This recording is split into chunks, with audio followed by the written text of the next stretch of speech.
Benny. Welcome everyone to the October Focus Series. Today we're focusing on enabling conversations around priorities. Now I know that some of you have already seen the new feature we added into Asset Map recently, the new priorities feature. It's fast becoming our most asked about and talked about feature, with planners sharing how they're using it to really connect clients to their priorities and how their priorities connect to their plan. So we're super excited to share with you today. But I wanted to, before we jump into Asset Map and have a look at how priorities works and look at the new feature, I wanted to just start off with the why.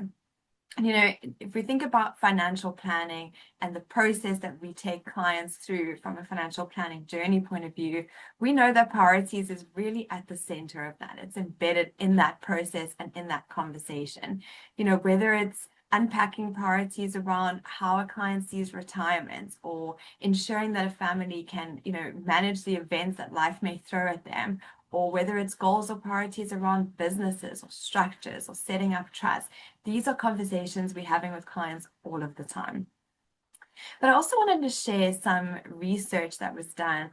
It was conducted by the FPA in the US. And what they did is they did a study where they, asked CFPs as well as their top clients in the US a range of statements. And they asked them for each of those statements to talk about, whether they strongly disagree, somewhat disagree, somewhat agree, or strongly agree across a range of statements. And it's really, really interesting to see, what came out of that study, what the planners said, how many of them agreed or disagreed, as well as what clients said. And there's lots of insights that you can gain from working through that. So I've put the link there. But I really wanted to draw your attention to three questions or three statements that were part of that study that I think relates to this priorities discussion. So I'm going to just show you, these are the three questions that I think relate specifically to priorities. And the first one was, planners' recommendations in their plan are based on the client's personal goals, needs, and priorities. So they asked planners, CFP planners, and their top clients, how, do they agree or disagree with that statement? Planner helps client to identify meaningful personal and financial goals. Planner must understand clients' values and priorities before delivering effective financial advice. So now I'm going to show you what the results were, and in terms of how many or what percentage of those CFP planners somewhat agreed or strongly agreed with each of these statements, and then how much percentage of their clients also somewhat agreed or strongly agreed. And I think you'll agree with me here that the results are quite interesting, in that 90% of planners said that their recommendations are based on clients' personal goals, needs, and priorities. They somewhat or strongly agree with that. Not sure what the other 10% said, but 90% makes sense. But what is interesting is only 49% of clients somewhat or strongly agreed with that statement. And if we look across these other statements here, we can see similar results, with on average around 80 to 90% of planners agreeing strongly or somewhat, but less than 50% in the last question, less than 40% of clients saying that they strongly or somewhat agree with that statement. Now, I think that's interesting in that, if we think about the process we follow, it's so centered around priorities and goals and the client's needs. But I think what it tells us is there is a disconnect, and how do we, bridge that or close that gap? And that's why I'm really excited about this feature, because I think the way in which we close that gap is by highlighting that priorities conversation, making it really memorable for clients. And the way we can make it memorable is just by bringing them into that engagement more. So making it very clear, these are the priorities that I've heard through this process, reflecting that to the clients so they can share whether, yes, those are the priorities, or actually there's more, and having a conversation around the importance and order of those priorities for the clients. I think this feature can really just highlight, make it a visual, engaging conversation with clients, that they can really feel connected to those priorities and see how those priorities are connected to their plan. Okay. So that's the why. If we think about when, I think the next question that comes up is, as part of my engagement process and going through, priorities throughout that, when do I bring in this conversation specifically around priorities? And I think there are many places to bring it in, and that depends on, your unique client's engagement process and where you think that fits in. But I wanted to share two ideas around where that could potentially fit. One being for new clients, and on the other side for existing clients in that review space. If we think about the process we take new clients through, we start with that, with the asset map, showing the client who's important to them, where they are today, whether the client's asset map has been created via that discovery link, or whether we've created the map manually for the clients and applied stencils to explore with them. And the framework we typically use in that conversation is the 3 E's. We want to explore, we want to educate, and we want to elevate. And part of that process is really just exploring with the client, who are the people that are important to them? How, what was their journey up until now? Uncovering, what their picture looks like today. But the key point is, what is the outcome of that conversation? We want to understand from that exploring who's important to the client, what's important to them, and what it is they want to achieve. And I think priorities fits in really nicely in that conversation around saying, here's your current picture, based on what we know, let's explore, educate, and elevate, but let's do the same with priorities. These are the priorities that I'm hearing from you. That way the client really feels seen, heard in terms of what their priorities are. And now we can expand on that to say, are these the right priorities? Are there other priorities? And let's unpack that together. I also think reviews is a great space to bring in this conversation, because we've gone through the process with the client, run the target map, see how funded they are, we've perhaps implemented part of that plan, but it's a great space in reviews. We want to reflect back to the client. This is your new current picture. What's changed in your life? Have there been any events that have shifted this or would shift your current picture? And we can have that same conversation there with priorities. These are the priorities we've identified. Are there any changes? Do we need to adjust them? How should they change moving forward? So that's some examples of where we can bring it into the conversation. I'm sure there are many more, and best think about in your process, where do you think this conversation, where can we highlight it and really bring the clients in? But without further ado, let's jump into the how. How do we use priorities in Asset Map, and how can you incorporate this new feature in your process?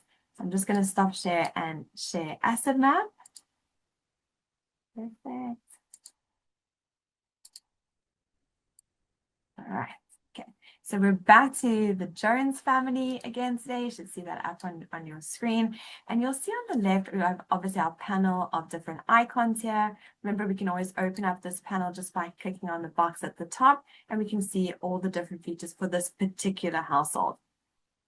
Here we can see the new priorities, and they've notated it here with a little blue new, so it's easy to spot and find on a household.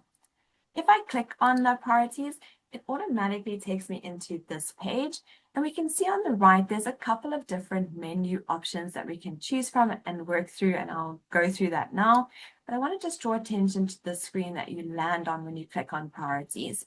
Here we can see there's 3 categories of priorities. They're either unassigned, or they've been assigned a specific importance, either normal importance or they're very high on that importance scale. And then below that, we can see a long list of potential priorities that a client may have. Now, the reason we've included this long list below here is because often when you have this conversation with clients, they're not always sure exactly what all of their priorities are. So by having this list, we've seen that in discovery as well. By having some there already, clients can see which ones they really connect and relate to, or which ones are potentially not for them. So we do have this list at the bottom here, and at the top, it's showing the different categories.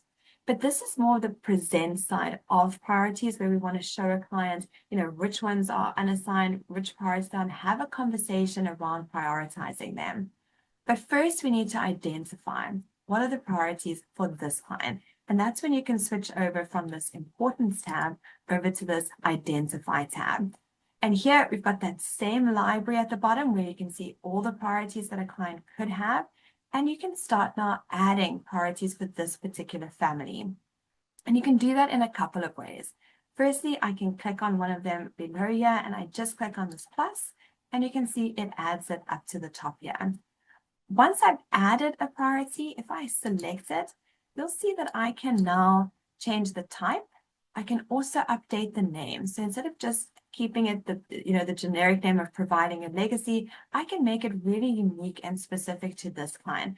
Perhaps for this client, it's about sustaining the income for the family or sustaining their lifestyle or whatever words you prefer. I can add that in here under the name. I can also assign importance. So I can say this is of normal importance, or I can assign it to high importance. I can even mark a priority as being resolved if one has already been implemented and completed. Of course, you can also delete priorities, active or resolved, and I can add in notes. So I can put in any notes about this particular priority. I can add in to this notes block here, and I'll talk a little bit more about notes in a second. And then I can update, and you'll see it changes the name. So again, you want to make the priorities, you want to use the word the client uses, that they really feel, again, connected to that. So you don't have to use the terminology here, but this gives us a way of exploring with the clients and identifying the right priorities for them. So that's one way of adding, is just selecting from the list below and then renaming as need be. Or I can click on this add button at the top and I can select a category, and then I can give, put in a name for that specific income of X for that specific priority. Another way of adding them at the top here is right from the bottom here. I can just click on them, or I can work through this library here. Now you can see that there's quite a lot, and that can be quite overwhelming for a client seeing all of these priorities on one page. But what you can do is I can deselect here, and then it'll default to showing me the most common ones. You'll notice that these ones are also the same ones that you see in Discovery, and we'll talk a little bit more about that as well. But then I can also flip through these different categories and just have a conversation around financial foundation, or just look at priorities from a retirement planning point of view. And then from there, I can select to add any of these additional ones up at the top to my identified priorities for that particular client. Okay, so let's add them up there. Another way that we can add is, you'll see there's a little search bar here.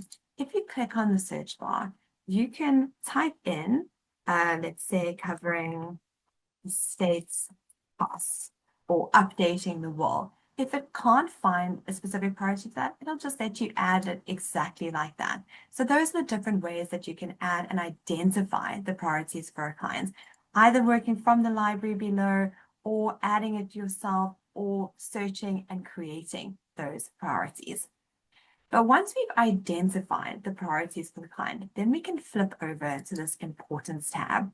And you'll see here it's listing all of them here under unassigned, but I can easily drag them depending on the importance of the client. I think this is also a really powerful conversation, just having a long list of priorities, but being able to sort them into, what is high priority, what is normal priority. So perhaps that I can move across to high.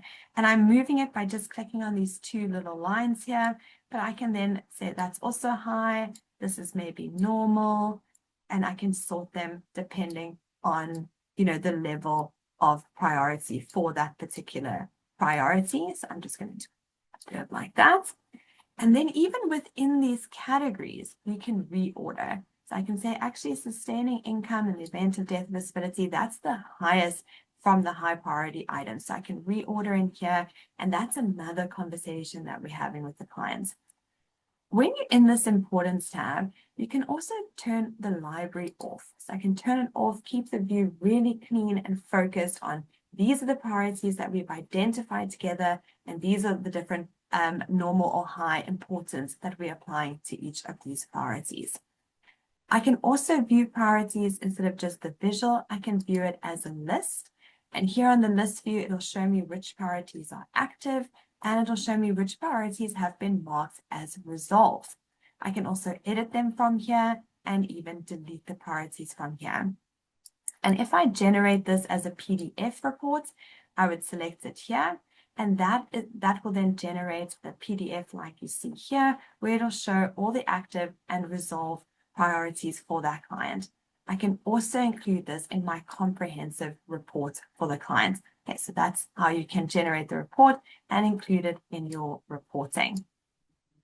But if I go back, I want to talk just through a couple of additional items.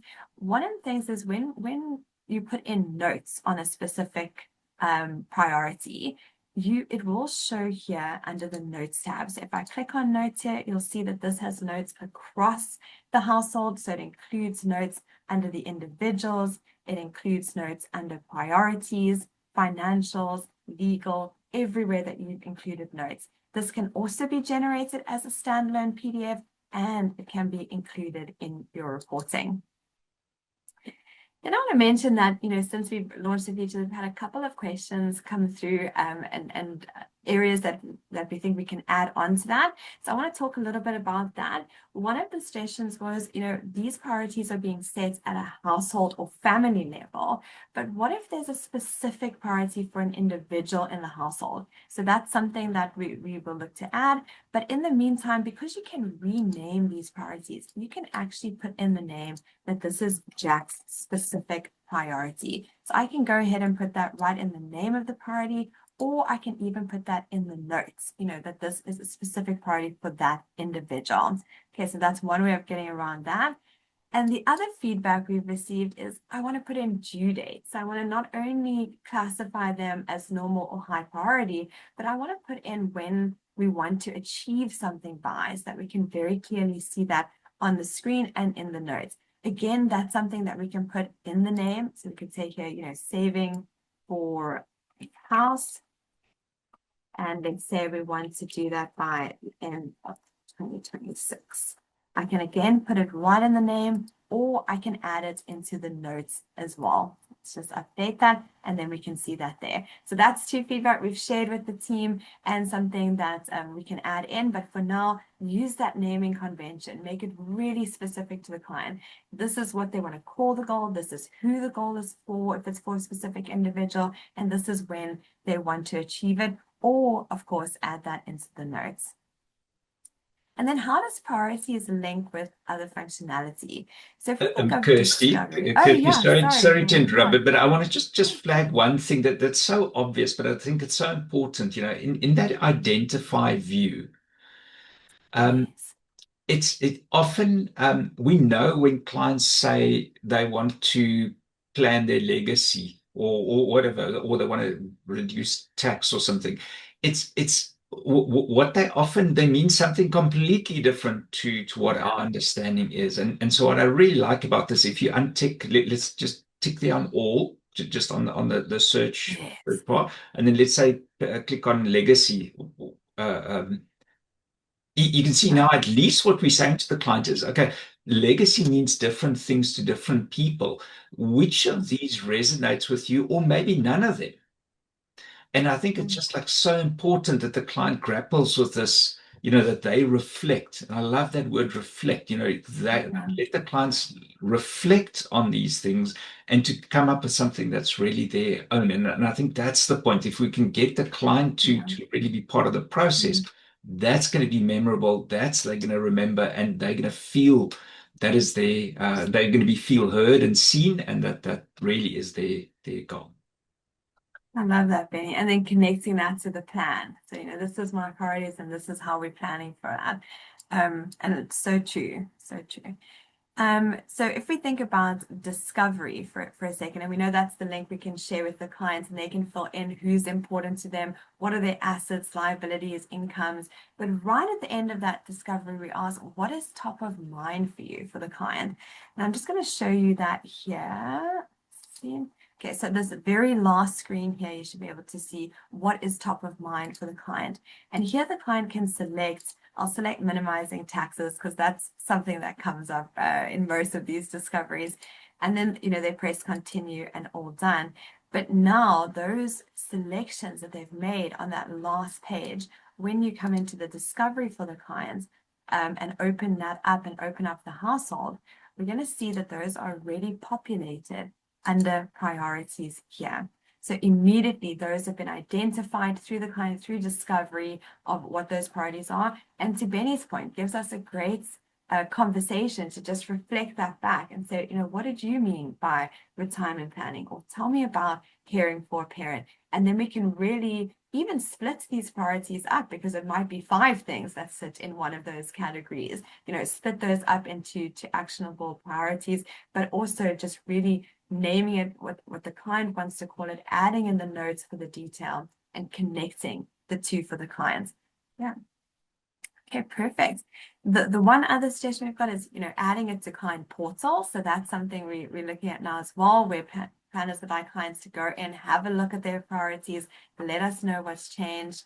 But just in closing today, I think this is a really powerful feature to just making that connection for the client, just surfacing the priorities that we've already done throughout our process, bringing it to the forefront, highlighting it for clients so that they really feel like they understand what those priorities are. They can share theirs, we can share, our priorities, and together, we can agree on what the importance is and how we are going to achieve those priorities. Perfect. Then thank you very much, everyone, for joining today. I just want to say, if you are using it with clients, please share that stories with us. We love to hear how you bring it into your process. If you'd like us to work through it for your specific process, please book some time with us and share your feedback. We're excited to hear from all of you. Thank you so much for joining today.